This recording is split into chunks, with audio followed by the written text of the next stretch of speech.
There's only one piece of news today, one piece of breaking news. Beep, beep, beep, beep. Tay-Tay, Travis Kelce, engaged. I know. Your mind is blown. Your world is shattered. Joy has broken out across the country. Also, there's some other news. The Cracker Barrel wars have been won. And also, like, actual real problems in the world. But first, time's almost up to save 40% on your Daily Wire Plus annual membership. Go to dailywireplus.com now and use code SUMMER before the deal is gone. Well, folks, it's rare that there is a day in which we have news that is so big, so incredibly important that it trumps not only all the other news of the day, but all the other news of the year, the decade, the century, nay, perhaps the millennium. Yes, it's finally happened. The most important event of our lifetime. Taylor Swift and Travis Kelce are engaged.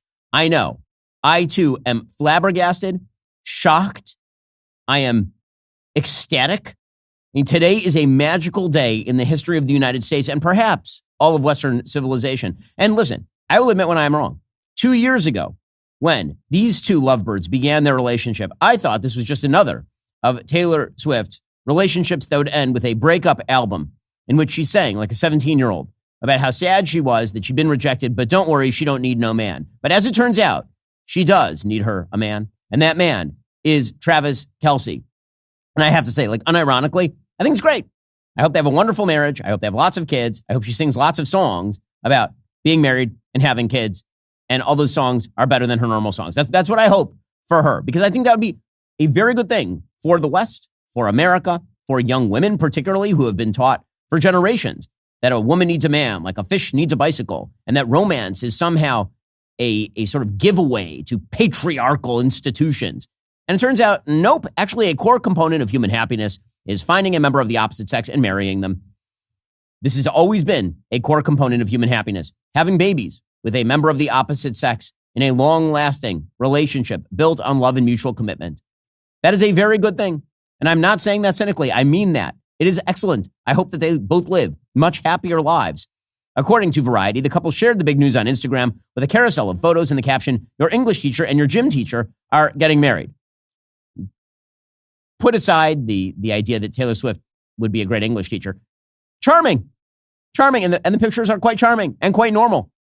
This does look like what it would look like if your English teacher and your gym teacher got married. It is perfectly normy, and I'm here for it. The normie revolution is happening. And this is like a normal couple getting married. Sure, she's a billionaire and he is a multimillionaire athlete, and that is a very, very large ring. I mean, that is some serious jewelry. But again, they can afford it. And you know what? Good for them. Good for them. It's charming, and I like, and it is good. And I hope that many other people take advantage of this situation to get married and follow in their footsteps, and then have long-lasting, decades-long marriages filled with children and grandchildren. I hope that is where this goes. It is actually culturally significant.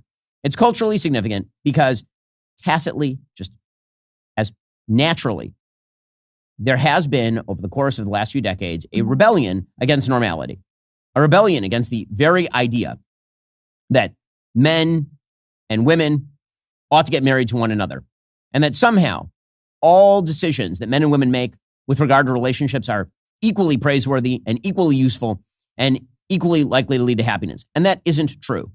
Tacitly, what is happening here, and the reason people are celebrating, is that singledom is not ideal. It is not, in fact, a wonderful, happy thing. That doesn't mean you have to be miserable if you're single. What it does mean is that aspiring to be married, to be part of a happy marriage, is a wonderful thing. That is a good aspiration. It's an aspiration that is natural to the human heart. And that is why people are happy for Taylor Swift and Travis Kelce. The idea that romance, a traditional romance between, the high school cheerleader and the high school quarterback, the reason that is sort of a platonic ideal in America is for a reason, because that is the basis of the forwarding of civilization. Marriage is the fundamental bedrock institution of all successful civilizations.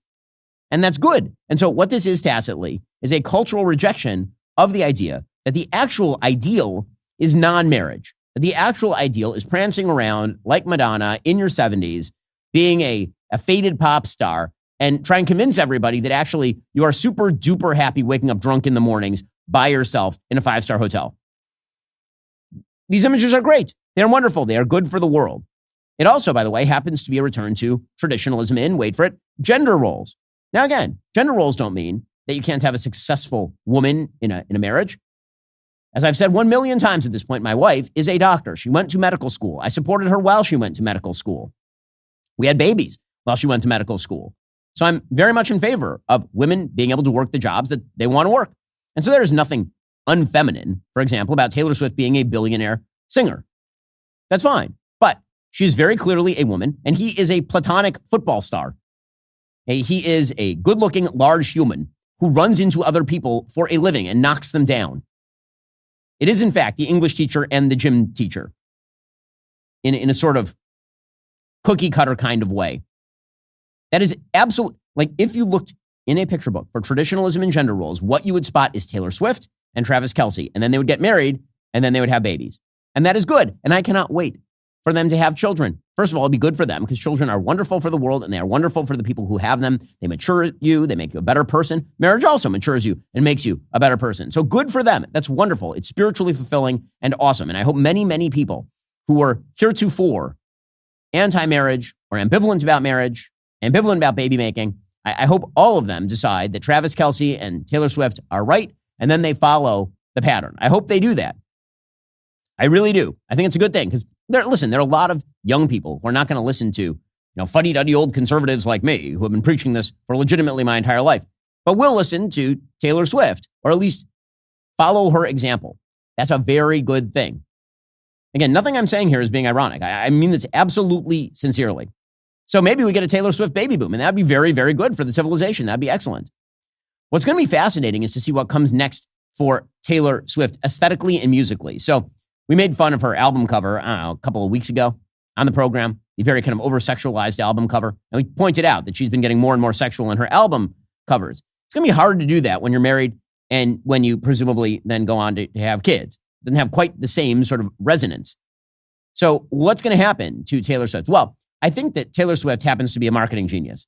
I don't know if she's a musical genius. I've made that opinion clear. I think the Tortured Poets Department is a terrible album. But when it comes to her marketing ability, Taylor Swift is legitimately the greatest who has ever played the game.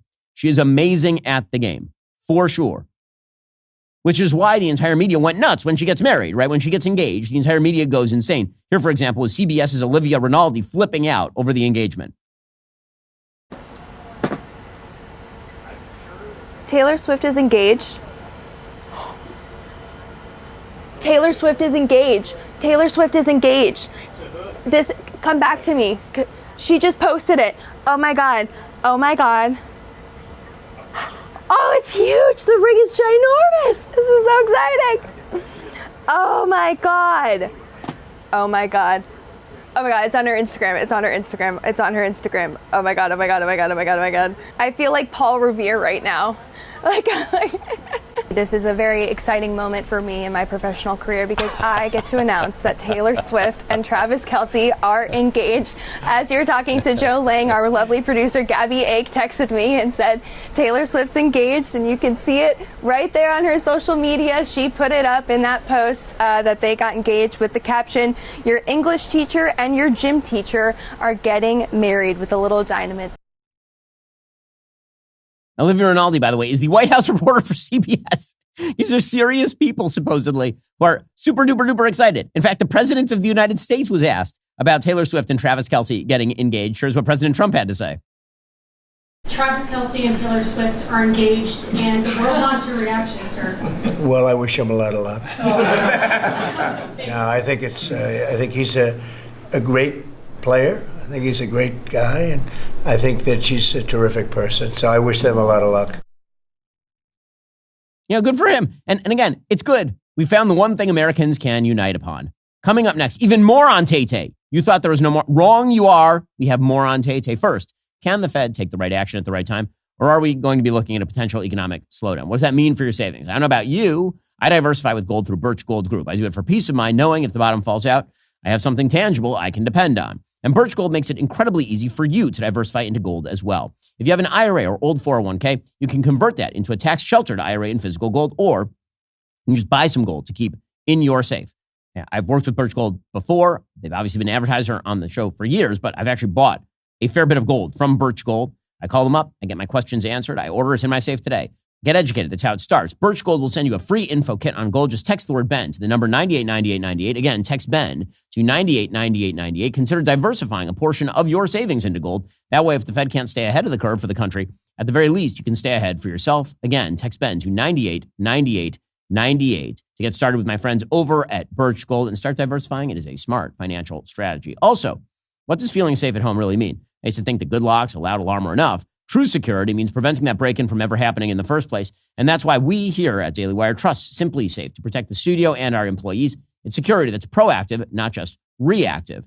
And Simply Safe means that when we come here in the morning, we know that all of our cameras are here. It means that when our employees are leaving late at night, they don't have to worry somebody is breaking in simultaneously. Most security systems are reactive. They only spring into action after somebody has already broken in, which defeats the purpose. Simply Safe's new Active Guard outdoor protection flips that script by stopping break-ins before they happen. Their AI-powered cameras work with live monitoring agents to spot suspicious activity around your property. If somebody's lurking where they shouldn't be, agents can actually talk to them in real time, flip on spotlights, call police if needed. It's pretty impressive that over 4 million Americans already trust Simply Safe. They've earned recognition as CNET's best home security system of 2025, plus top rankings for customer service from Newsweek and USA Today. With monitoring starting around $1 a day, no contracts or hidden fees, and a 60-day money-back guarantee, it's designed to give you real peace of mind without the usual headaches. Visit simplysafe.com/Shapiro. Claim 50% off a new system with a professional monitoring plan. Get your first month for free. That's simplysafe.com/Shapiro. There's no safe like Simply Safe. So pop, as a medium, is a teenage medium. It is a medium that is made for teenage girls and people, because we have now prolonged adolescents, who are in their mid-20s. You don't see a lot of 50-year-olds walking around singing pop. Not only that, pop music is based in certain tropes. You know, being brokenhearted about your latest breakup, or being F you about your latest breakup, or something about your latest breakup. Like, all of pop music is basically rooted in sexual lust in terms of its lyrics and or emotional problems. That's what pop music is about, which is why people age out of it. At the minute that women stop being sexually alluring, it's very difficult for them to be successful in the pop world. And women age out of that in the pop world pretty quickly, right? Katy Perry right now is the butt of enormous mockery online for her latest tour. She's considered to be too old for the game. Katy Perry is 5 years older than Taylor Swift. She is 40 years old. And she's kind of going in the opposite direction. And she just recently broke up with Orlando Bloom. And so she's kind of seen as desperate, trying to maintain attention. What's she going to do? And so can you be a 43, 45-year-old woman and singing about your latest breakup and how heartbroken you are the same way that you could when you were 30? Probably not. And is pop, as a musical medium, capable of carrying actual interesting messages about, for example, marriage and having kids?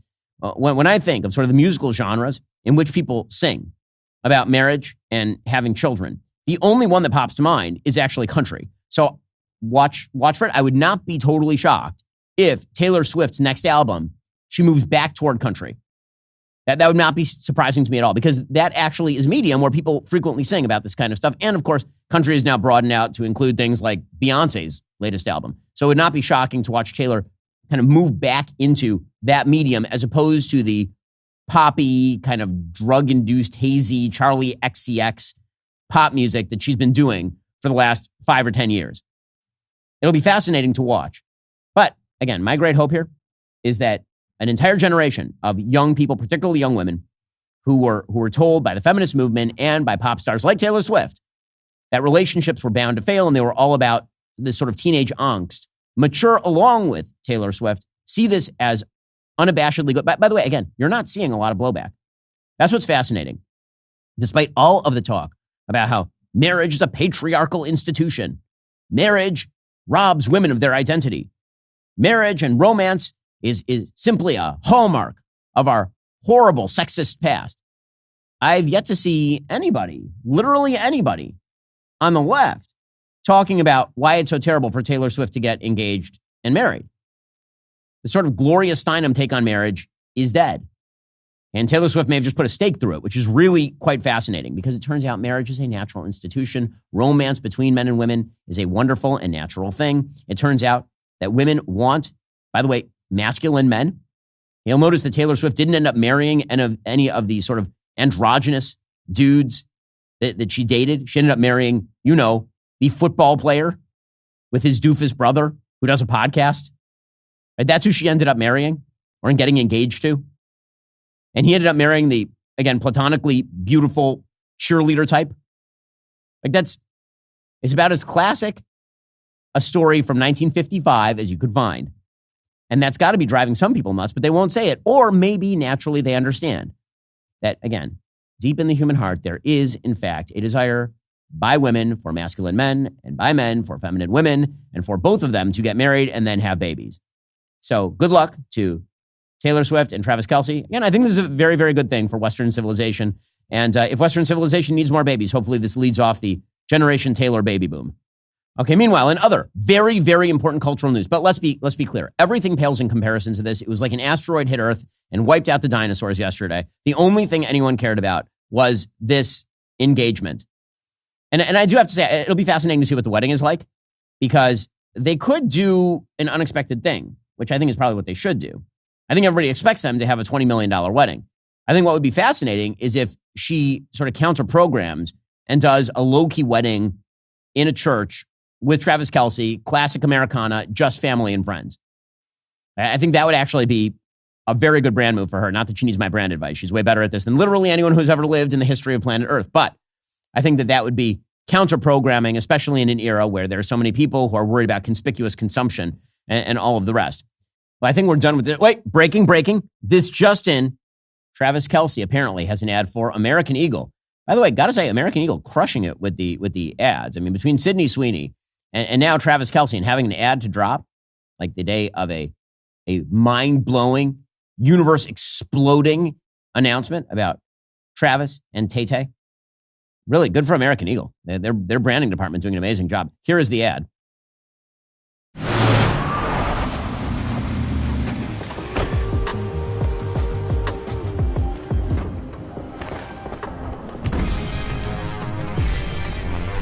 Okay, so he's dressed in a tennis outfit. He's walking around America. There's an American flag and everything. Hugging random friends of many races. And laughing with many friends while wearing clothes. Because this is what you do in American Eagle outfits. You laugh with your friends. Okay. I mean, all right. Cool. Basically, I think they just had a Travis Kelce ad banked. And they were waiting for this particular moment. So again, good on the American Eagle ad department. I will say that is a very chunky sweater from American Eagle, and not my type of sweater. But again, smart advertising. Capitalism always wins, gang.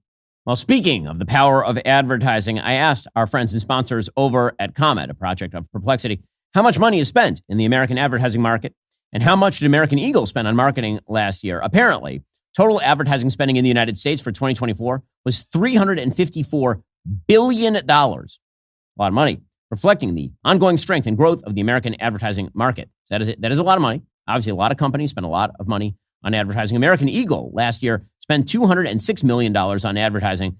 I assume they're going to spend even more this year. But the Travis Kelce ad, the Sydney Sweeney ad, it just shows that a good piece of advertising, much more valuable than just throwing dollars at the thing. So, good on American Eagle for having signed up all of these talents, ready to drop an ad at a moment's notice if, the biggest marriage announcement in human history happens. But in other cultural news, the Cracker Barrel wars have been fought and they have been won. Cracker Barrel has backed down. And the old white dude on the Cracker Barrel billboards, he's back and he's better than ever with his creaky joints and his rocking chair. I'm making fun of this a little bit because, listen, do I think that it was like the most important thing in the world that Cracker Barrel tried to change its logo and then changed it back? No. Do I think that it was all about the wokeness? Not really. Do I think it was indicative of corporate America's disconnect from its own brand and from an enormous amount of white America? Yes.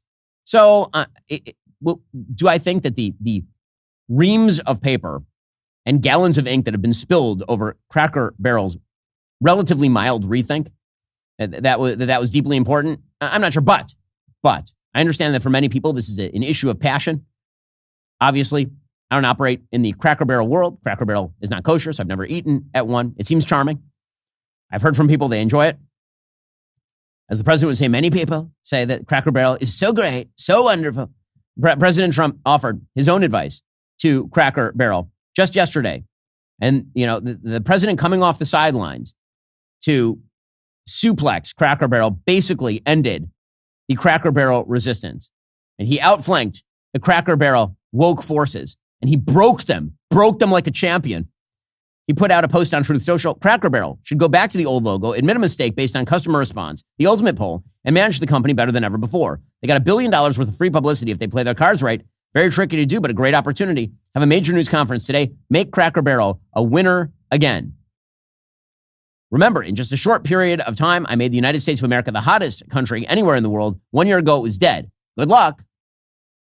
Jonathan Capehart at MSNBC just last week was raging over MAGA voters, saying that he was sick of their outrage and all this stuff, but he loses. He loses. And MAGA wins. Cracker Barrel has been defeated. They were forced to sign their surrender at Appomattox. The U.S. restaurant chain has now abandoned its plans to adopt a new, generic, stupid-looking logo. The company said in a social media post, "We thank our guests for sharing your voices and love for Cracker Barrel. We said we would listen, and we have. Our new logo is going away. Our old-timer will remain." America. President Trump then congratulated them on the reversal, magnanimous in victory as ever. Said, "Congratulations, Cracker Barrel, on changing your logo back to what it was. All your fans very much appreciate it." David Johnson, the CEO of Branding Strategy Vision PR Group, told BBC's U.S. partner, CBS, the rebrand was a flop. The shares had nosedived by about 7% following the announcement of the brand reversal. And now, presumably, you will see the brand shoot up to the stars, to the moon, because the war has been won. And the old man will still be leaning on that Cracker Barrel in their logo.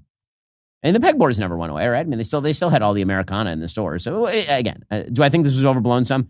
Yeah, I do. But indicative of the winning streak of MAGA. Already coming up, horrifying story out of Scotland that's becoming a meme and kind of iconic, all about the Muslim migration problem across Europe. First, I got to tell you, steak. Steak is my jam, okay? But I can't always have the steak that I want. And this is where Cook Unity comes in. Whether you eat to live or live to eat, Cook Unity delivers fresh, chef-crafted meals straight to your door. Their ever-expanding menu of over 300 small batch meals adapts to your dietary needs. So whether you're adventurous or have specific requirements the way I do, there's always something new to discover. We all know cooking quality meals takes time. It doesn't have to be your time. Cook Unity takes care of everything. No shopping, no meal planning, no cleanup. Just heat up restaurant-quality dishes in as little as 5 minutes, and you are now done.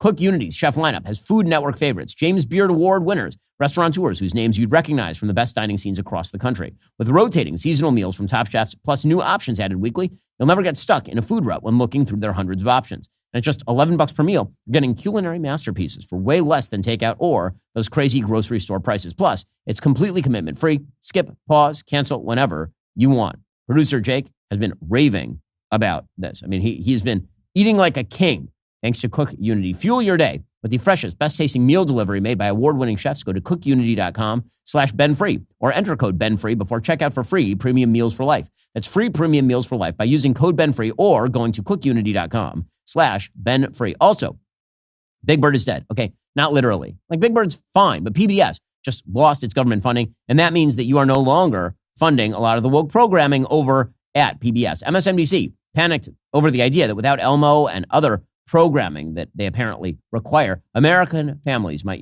turn to PragerU. Oh no.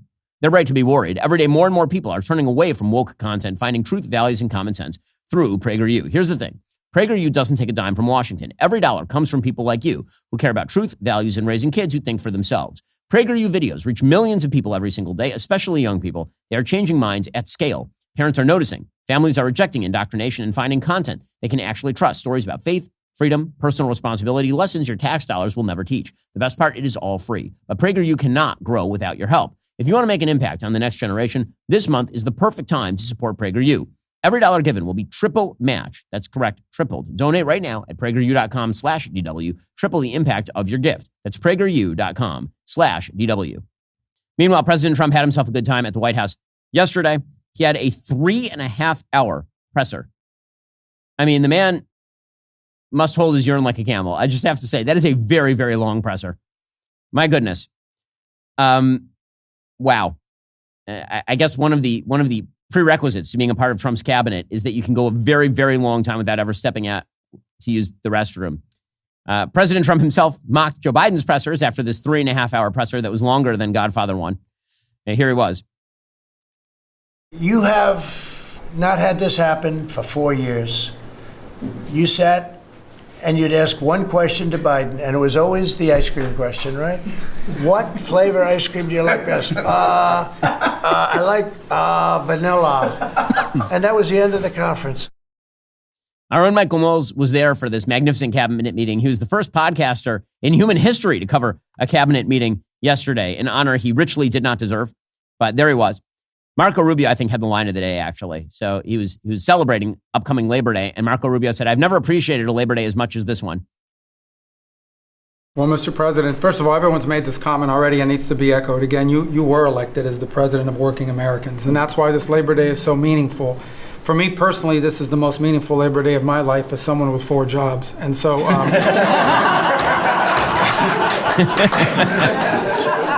It's true.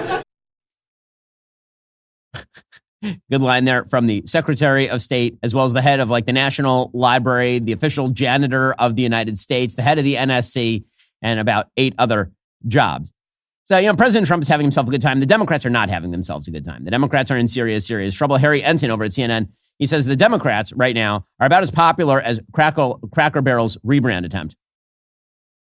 Democratic brand right now has about the appeal with the American voter as the Cracker Barrel rebrand has with the American consumers. Bad, bad, bad. What are you doing? Oh, my goodness gracious. What are we talking about here in terms of big party registration changes in the key swing states? Let's look at the key 4 swing states that, in fact, do keep track of registration by party. Look, the Republican Party is in their best position at this point in the cycle since at least 2005 in all 4 of these key battleground states.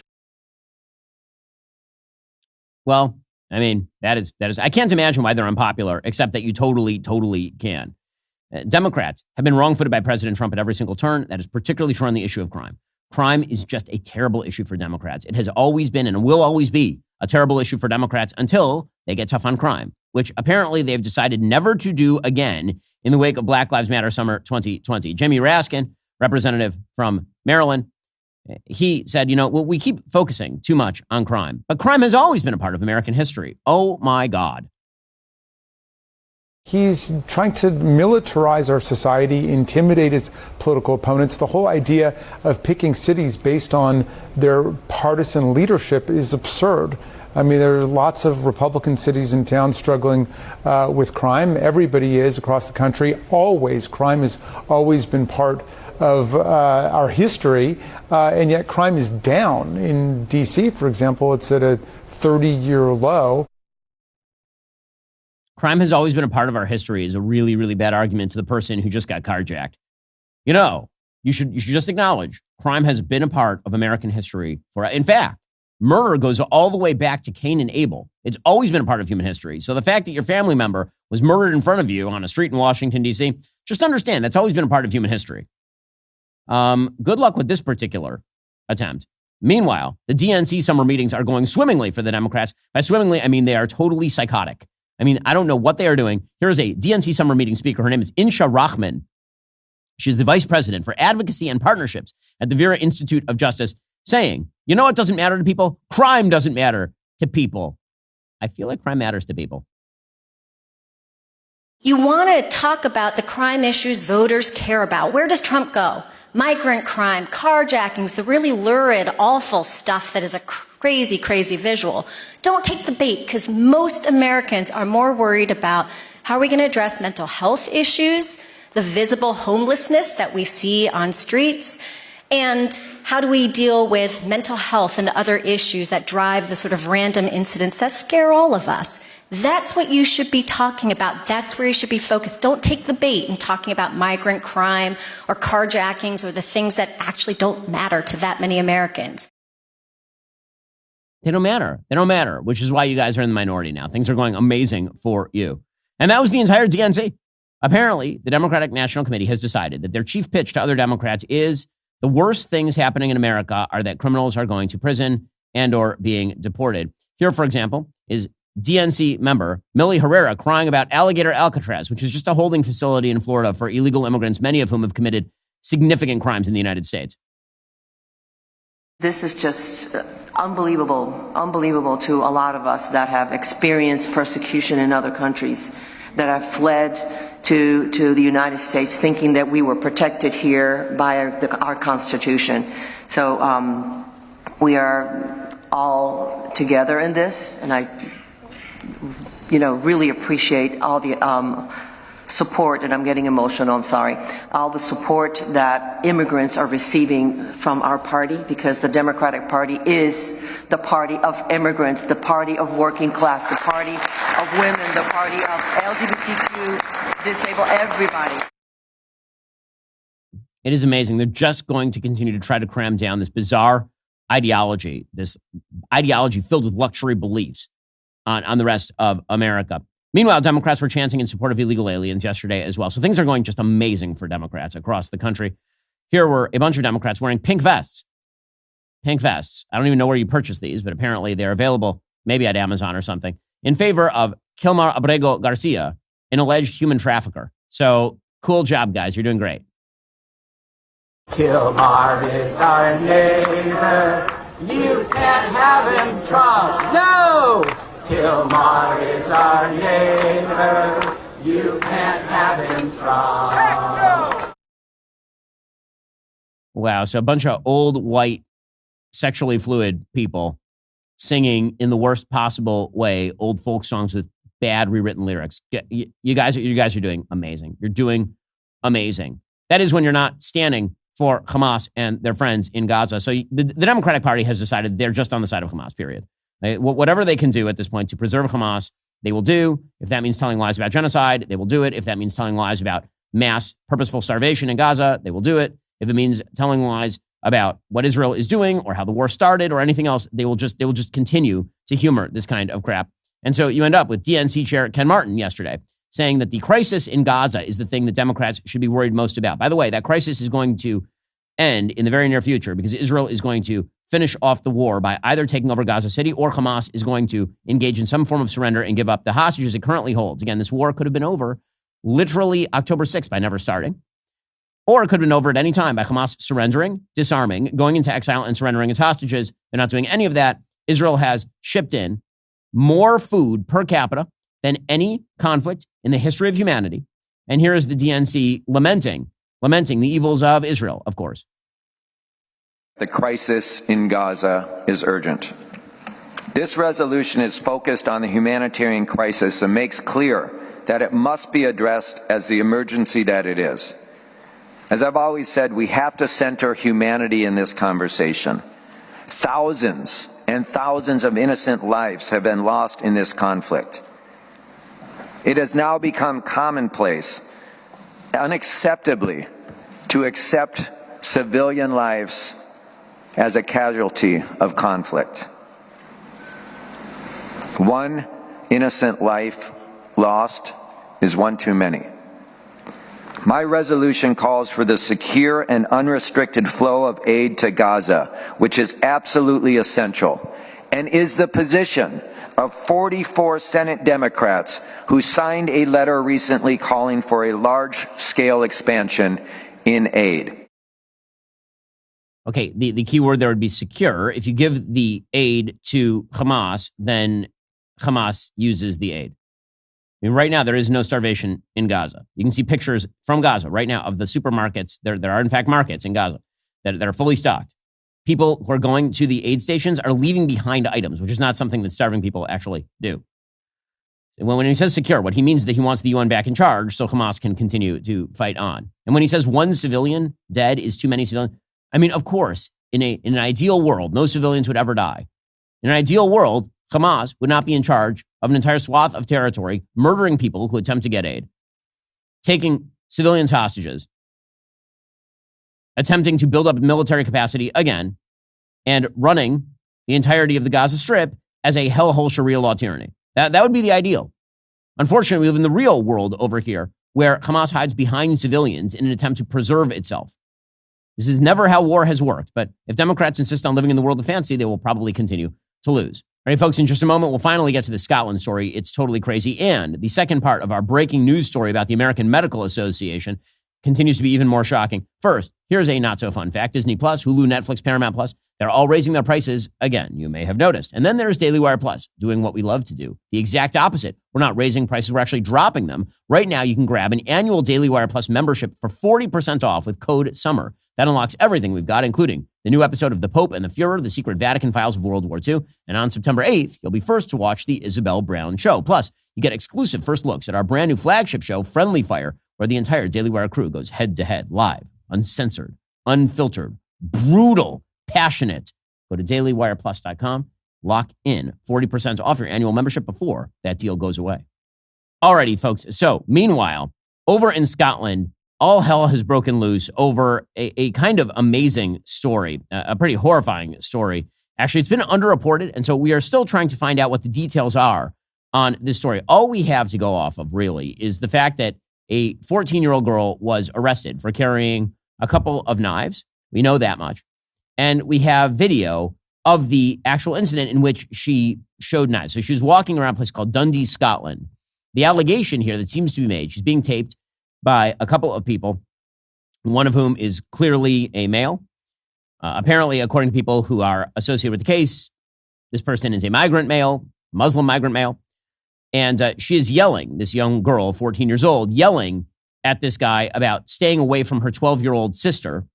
The guy's filming her. She is carrying in one hand a knife, and in the other, it appears to be like a hand axe. Yeah, she have a knife. You don't have to prove it. Why you f***ing with us? You can't bash us. Show the knife. Show the knife. Show the away from us. Show the knife. Show the knife. Don't touch her. That's it. That's it. Show the knife. Don't touch my little sister. Show the knife. That's it. Don't touch my little sister. She has 12. We're not touching me. She has 12 and you just battered me, man. Yeah, show the knife. Maratha. So the man is obviously speaking with a foreign accent. He's saying, show the knife, show the knife. The girls are shouting, don't touch her, don't touch my sister, don't touch her. BBC reports, quote, a 14-year-old girl has been charged after allegedly brandishing a weapon on a street in Dundee. The incident happened in St. Anne Lane in the Lochie area of the city about 7:40 p.m. on Saturday.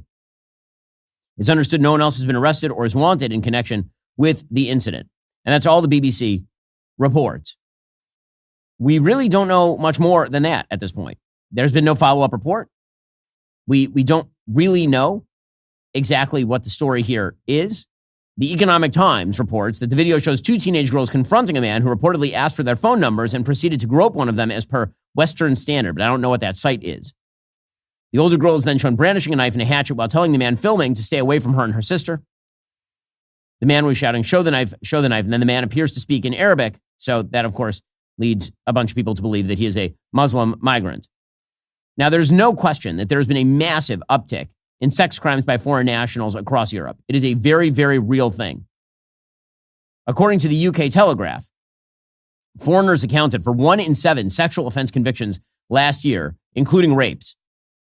And this has been true across Europe. The migrant crisis of Europe has extended across the continent. It's been particularly bad in England. It's really been bad in England. That, of course, is connected with the decades-long cover-up of the sexual molestation of underage girls by rings of Muslim men, the so-called grooming gang scandal in England.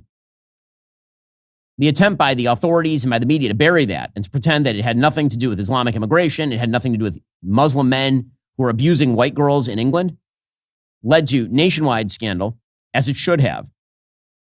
Politician after politician covered it up. In June 2025, Yvette Cooper, who's the Labor Home Secretary, explained that they had done an investigation, but then downplayed the impact of Pakistani men. South Asian is the euphemism that's used in England for Pakistani or of Middle Eastern or Muslim descent. Mr. Speaker, I warned in January that the data collection we had inherited from the previous government on ethnicity was completely inadequate. It was only collected on 37% of suspects. Baroness Casey's audit confirms that ethnicity data is not recorded for 2/3 of grooming gang perpetrators, and she says it is not good enough to support any statements about the ethnicity of group-based child sexual exploitation offenders at the national level. I agree with that conclusion, and frankly, it is ridiculous and helps no one that this basic information is not collected, especially when there have been warnings and recommendations stretching back 13 years about the woefully inadequate data on perpetrators, which prevents patterns of crime being understood and tackled. Ignoring the issues, not examining and exposing them to the light, allows the criminality and depravity of a minority of men to be used to marginalise whole communities. The vast majority of people in our British, Asian and Pakistani heritage communities continue to be appalled by these terrible crimes and agree that the criminal minority of sick predators and perpetrators in every community must be dealt with robustly by the criminal law. Now, again, the reason that the grooming gang scandal was covered up in the first place had to do with the fact, and journalists openly acknowledged this at the time, it had to do with the fact that there was a widespread feeling among members of the left and the intelligentsia in England that if they acknowledged that there were large grooming gangs of Muslim men preying on white girls, that would somehow benefit the British National Party. That would help people like Tommy Robinson, which is insane. You're going to cover up the grooming of girls because it helps your political opponents if you point it out. Totally crazy. Maggie Oliver, who is one of the police officers responsible for uncovering the grooming gang scandal and really pursuing it to its end, she slammed Yvette Cooper after Yvette Cooper gave this whole speech about how we can't marginalize people and ethnic data is not available and all the rest. I have heard it so many times before. I've heard this afternoon just more political point scoring, empty words, an apology for something that up until today they didn't care about. And I'm not a party political person, as I say. This is successive governments who have turned a blind eye, who have ignored decades of abuse of very vulnerable children because it was a political hot potato. Child abuse comes in all forms, in the home, in the church, in football. But these predators in the so-called grooming gangs, we're now calling them rape gangs, they are predominantly Pakistani Muslim men. We need to record ethnicity. That, of course, is exactly right. But you'll recall back in January 2025 when the mayor of London suggested there was nothing to acknowledge about the grooming gang scandal at all. I asked you this question last week and you found every which way but not to answer it. Just how many grooming gangs have we got in London? To avoid any misunderstanding, can she define what she means by that? Yes, if you look at what's gone on in Rotherham, where there are people taking young girls, grooming them for sex, that is what I'm talking about. We know in London there are issues about exploitation of young people, but they're not as defined by the member in her definition of what those types of gangs are. So are you saying we haven't got the same sort of gangs that are in Rotherham, Bradford and lots of other places in the country? Just for your misunderstanding, what does she mean by that? You know full well what I mean by that. It's all over the television. You know exactly what I mean by that. And of course, she was right. So this case of this Scottish girl who's holding the knives, this of course has gone viral because it has meme potential online. We're still waiting to hear all the details. And so before jumping to a conclusion that we know exactly what's happening here based on the tape, I'll wait to hear more of the details. From what it appears to be, obviously, if we are now living in a situation in which the authorities refuse to protect British citizens from the predations of Muslim men because of political correctness, this is why Europe is dying. A Europe that refuses to defend itself is a Europe that will bow. It is a Europe that will surrender to the forces of darkness. We've seen this all over the continent. This is not just a problem in England. It is a problem in Germany. It is a problem in France. Michel Houellebecq, famous novelist, who wrote a book called Submission about what would happen in France if ever it gave over to Sharia law and why that would happen. It's a fascinating book. And it's a fascinating look inside the kind of post-religious modern mind in Europe. But the basic thesis of the book, which is that secular leftism leads to in emptying out of the spiritual strength necessary to combat the extremism of radical Islam, that part cannot be in dispute at this point in Europe. And that is why you're seeing so many people who are glomming onto the image of a young girl having to defend herself with knives, allegedly, from older men touching her who happen to be from parts of the earth where they simply do not recognize the primacy of women's sexual consent in the same way that people in the West do. That is just the incompatibility of certain cultures with other cultures is a reality. Refusing to acknowledge that reality is one of the reasons why the left is now in a state of serious political crisis all around the West. And meanwhile, speaking of refusals to acknowledge reality, yesterday we reported this shocking story about the AMA. We exposed the president of the American Medical Association, Dr. Bobby McCommella, for his incompetence and dereliction of evidence-based medicine. In nearly every case, the AMA has abdicated its duty to do no harm over and over. Dr. Bobby made it clear that the AMA defers to the experts. That's after the AMA has spent nearly 2 decades lending its credibility to the entire fraudulent industry of trans medicine. As it turns out, it only took a brief call with the head of the AMA for their house of cards to come tumbling down. Here's what it sounded like in yesterday's show when Dr. Bobby McCommella was confronted by Dr. Eitan Haim and Representative Brad Paquette. Again, I don't read the science about somebody's broken femur, but when the orthopedic surgeons come to me and they say that what they are dealing with to get somebody's femur fixed is not adequate and they need X, Y, and Z to help take care of patients with a broken femur, I defer to their expertise on a broken femur. When people that specialize in transgender care tell me that they're having a hard time taking care of their patients with this 50 to 70% suicide rate and they need X, Y, and Z as policy, then I defer to them because they're the ones that do patient care and I help them to get their patient care done. I mean, it almost seems like you're intentionally staying away from these issues because... No, I stay away from the science because I didn't do a residency in anything related to the science. But thanks to Representative Paquette, the AMA kindly introduced the expert of their choice, Dr. Jesse Krikorian. Their conversation was, as you might expect by now, an unmitigated disaster for the AMA. Dr. Krikorian is a primary care physician at the University of Michigan. According to the Daily Wire's own investigation, Dr. Krikorian is transgender herself. Her name was Anne. She began going by Jesse and taking male hormones as recently as her undergraduate career at Swarthmore College, only a few years before applying for medical school. Dr. Krikorian is a family medicine PCP. That's the kind of doctor that you go to for an annual checkup or to get your kid a physical to enroll in a competitive sport. My wife is a doctor. She also happens to be a family physician. Neither she nor Dr. Krikorian possess expert knowledge about transgenderism or gender identity disorder or the use of puberty blockers in children, let alone adults. And yet this was the person the AMA used as their expert. It makes perfect sense that the AMA's handpicked expert on trans medicine is, 1, trans herself, 2, has no specialized training in psychology, endocrinology, or plastic surgery, and 3, seems to have been in practice for like 3 to 5 years. The absurdity abounds. Here's Representative Paquette asking Dr. Krikorian about how cross-sex hormones can cause infertility. Watch the tap dance from Dr. Krikorian.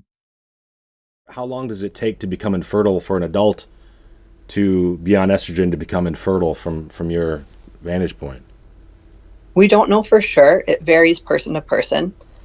When I am counseling people on starting estrogen, it's a different story for testosterone. When it comes to starting estrogen, I counsel them that this will decrease their fertility. You don't want to count on it as birth control because it's not 100% guaranteed that it will make you infertile, but that you want to plan that this is going to make you infertile. If your life plan involves genetic children, go ahead, bank sperm before you go into this. I have started a lot of adults on estrogen. I have had only 1 or 2 who banked sperm. And part of that is because, honestly, sperm is not that hard to come by. You can buy it.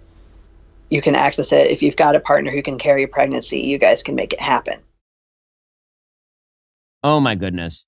Sperm is not that hard to come by? Whew. Well, Dr. Krikorian has no solid answer. If anything, Krikorian seems to admit that infertility is an issue and recommends that patients bank their sperm or buy some sperm from Miranda later on. Meanwhile, yesterday, we heard the AMA outright dismiss Dr. Haim's concerns about reversibility and infertility. No other medical field works like this, by the way. You don't go from being a primary care physician to an expert in brain cancer just because you personally had a brain tumor. You don't become more qualified and as an anesthesiologist because you might enjoy taking sedatives. But suddenly with gender-affirming care, the most prominent expert the AMA could offer is a trans person who is a family physician. That is not expertise. That is projection. Dr. Krikorian is not the only trans expert with this conflict of interest. Also, Dr. Krikorian sent Representative Paquette a study written by Dr. Johanna Olson Kennedy, a California pediatric and adolescent medicine specialist who is married to, wait for it, a trans spouse. Dr. Olson Kennedy is well known for burying a study on puberty blockers after she realized it didn't produce the results that she actually wanted. Dr. Olson Kennedy was also infamously caught on video explaining it's not a huge deal if you cut a girl's breasts off because she can go and get breast implants later on if she wants. You know, it's kind of like a Mr. Potato Head. Just take the body parts on, take them off, the whole deal. But so what we do know is that adolescents actually have the capacity to make a reasoned, logical decision. And here's the other thing about chest surgery. If you want breasts at a later point in your life, you can go and get them. Well, Dr. Krikorian clearly shares Dr. Olson Kennedy's belief that children can make these kinds of major decisions. In fact, Dr. Krikorian says that children have a stable sense of gender identity at the age of 3. Developmentally, kids generally have a pretty stable sense of gender identity starting around age 3. They may not tell us unless we ask, but it's generally there around that age. Just developmentally, that's when that comes in. And like I said, with the folks who are really young, with the elementary school age kids, we're not doing any medical interventions. We're just talking with the family. We're making sure that mental health is okay. If it's relevant, then we'll have them talk to a therapist or do some family therapy so they've got a safe space to discuss what they're feeling. And then you allow them to make choices. Often when I'm talking to kids who are thinking about starting these hormones, often they do talk about like, well, I can always, adopt if I decide I want a child, which is true, although it's a little more complicated than just saying, oh, yes, I want to do this. But we make sure that they've considered it. We've made sure that they've had the conversation. Well, folks, in other words, according to Dr. Krikorian, cross-sex hormones don't sterilize kids, but even if they do, it's okay because these kids can plan to adopt or buy somebody else's sperm one day. That, of course, is insane and dystopian. My kids don't even know what they want for lunch, let alone make a decision about adopting a child of their own in 20 years. Dr. Krikorian does not rely on any objective data or research. Instead, Krikorian explicitly rejects Representative Paquette's studies, including the CAS review in the UK, the Health and Human Services report here in the US, both of which show that gender-affirming care is experimental and often dangerous. Here's what that looked like. Well, why don't you want to get into the HHS report, especially because that focuses on, especially surgeries and other things too. But why not get into the HHS report? Because I think that it's very politically motivated, and I don't think it's sound science. Okay, so when we talk about the turban, table, and I guess have you read through the HHS report? I haven't read it in its entirety. I read sections of it, and I've read the executive overview. Because it relates exactly to your field and what's going on. And so... Pretty wild to call the HHS report politically motivated and then admit you haven't actually read the report.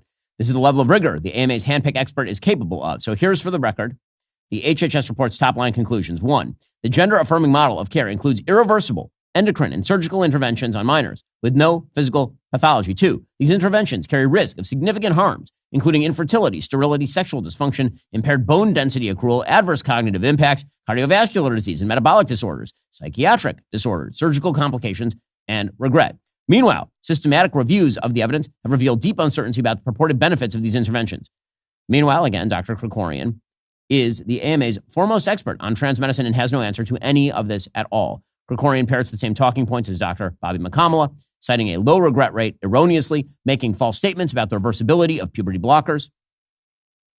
The bone density aspects of puberty blocking drugs, how it's off-label FDA, stuff like that.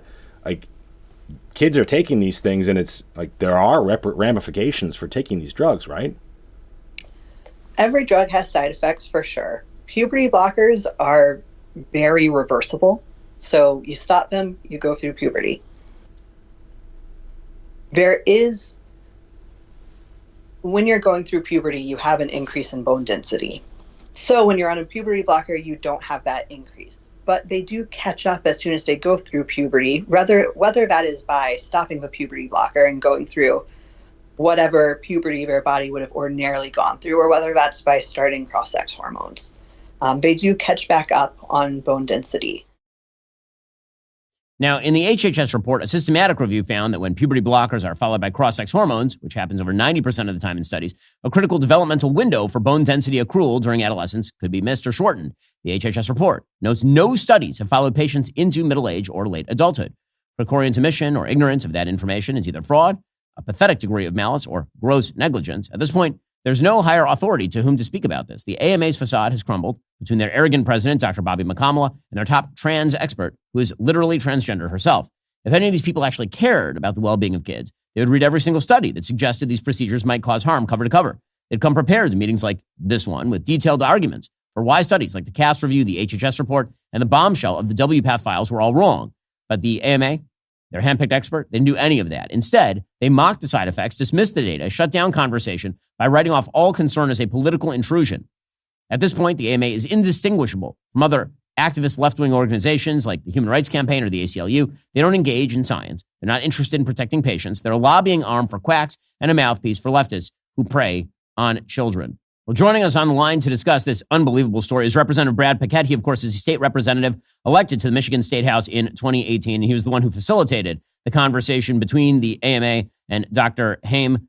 Representative Paquette, thanks so much for taking the time. Hey, thank you for having me and putting a spotlight on this. So, first of all, what drove you to facilitate this conversation in the first place?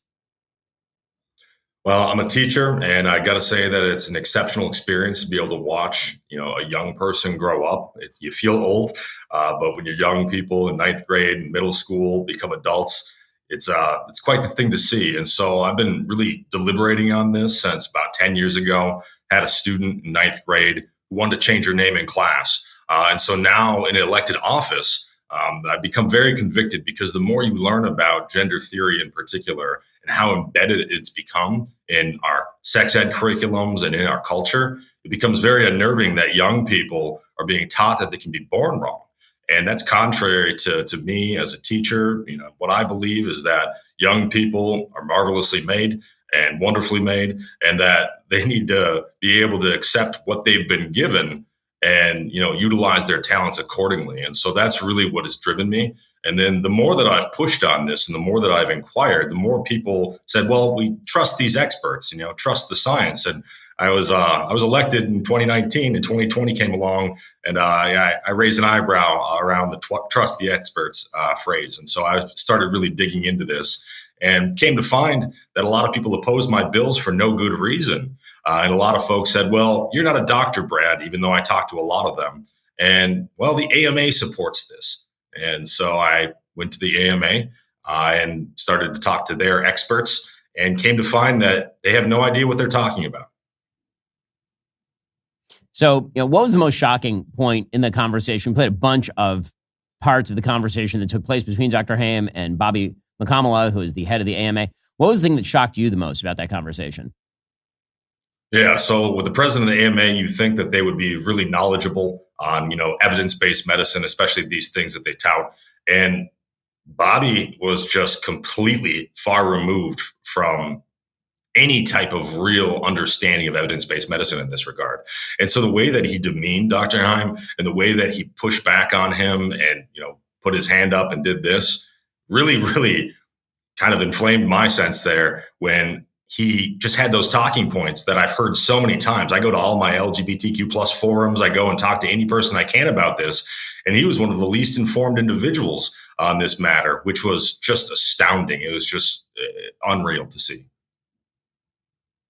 So, what do you plan on doing in the state of Michigan? Obviously, you're in the state legislature over there. What do you think the federal government ought to do?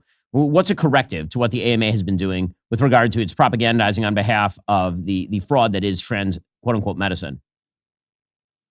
Yeah, so I think that as public opinion begins to delve into this is what is most important. This is why I chose to be on oversight committees this term, because I've got a Democrat-controlled Senate and Governor Whitmer, and my bills stopping these things aren't going to move there. The Democrats, my neighbors across the aisle, don't want to touch this with a 10-foot pole. They won't even let me go into their forums to advocate for my bills. They say, these sayings that I make people uncomfortable, love over hate. Love tells people the truth. And I'm not even able to make my case to my colleagues. Some are sympathetic behind the scenes. So, the federal mandates, the EOs, what Trump is doing is phenomenal. But after Scarametti, this comes down to the states, and we have to make our case. And how can we make our case if people won't entertain and talk about these situations in real time? I ask my hospitals, well, how many kids are on puberty blockers? What is the ballpark estimate? They won't even tell me anything. So we've got subpoenas geared up just to gather that information. They'll tell me how many knee replacements that they're doing, but they won't tell me how many kids, or even an increase as to how many kids are wanting puberty blockers being prescribed here in the state of Michigan. So we're in a predicament, and it comes down to exposing that these people have no understanding, no grounding in evidence-based medicine. So that's what we're trying to do this term. Well, that is Representative Brad Paquette. He is in the Michigan State House doing an amazing job on this particular issue, among others. Representative Paquette, thank you so much for the time. And folks, the full video and petition, you can see it all at amaexposed.com. That's amaexposed.com. Thanks. Thank you. Unless the AMA is held to account before licensing boards, ethics committees, maybe even Congress, they need to testify, the trust of millions of Americans has been lost. Not only has unthinkable harm already been inflicted on a ton of kids, but physicians in this country deserve much better representation than what the AMA is providing. Every shred of institutional trust we have left in this country needs to be cherished and preserved at this point. But when some institutions are shown to be corrupt through and through, as we've seen with the AMA this week, they cannot continue on as they are without some serious reform. Sign the petition over at amaexposed.com so we can stop the left from transing the kids for good and restore America's trust in our healthcare providers. Alrighty, folks, the show is continuing for our members right now. We'll get into everything economic. NVIDIA, after close of market today, is supposed to announce its earnings. What is that going to mean? Remember, in order to watch, you have to be a member. If you're not a member, become a member. Use code Shapiro at checkout for 2 months free on all annual plans. Click that link in the description and join us.